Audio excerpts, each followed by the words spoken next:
Paulius Nagys, esu keletos verslų bendraįkūrėjas.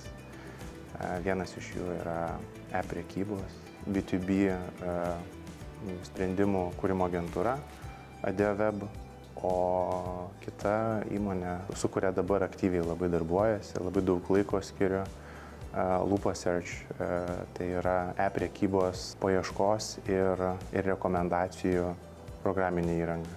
Vystydami e-prekybos projektus pamatėme, kad paieška labai daug kur neišpildo, labai daug potencialo e-prekybos versluose. Sugalvojome tiesiog kurti tokį produktą, kad e-prekybos verslas galėtų padidinti krepšelio vertę, padidinti pardavimus savo iš esamo srauto. Paieška yra be galo įtakingas modulis e-prekybos visoje ekosistemoje.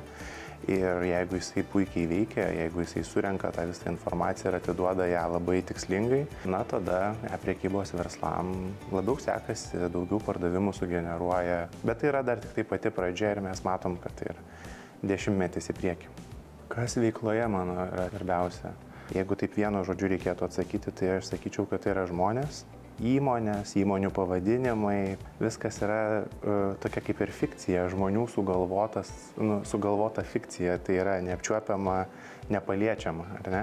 Bet žmonės yra tikri, žmonės kūrė technologiją, žmonės naudojasi technologiją, žmonės ją parduoda, žmonės perka, realiai tai yra žmonių santykis, kažkoks tai bendras veiklos.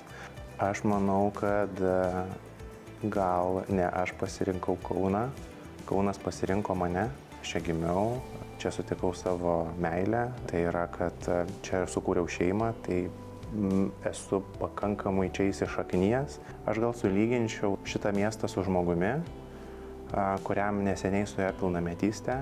Gal šitas žmogus patyrė šiek tiek patyčių, dėl to iki šiol vis dar yra šiek tiek kompleksuotas, bet šitas žmogus turi daug potencialo, yra gražus, stiprus ir manau, kad šiuo metu kuriantis savo vertybinį pagrindą, koks tas žmogus išeis į gyvenimą.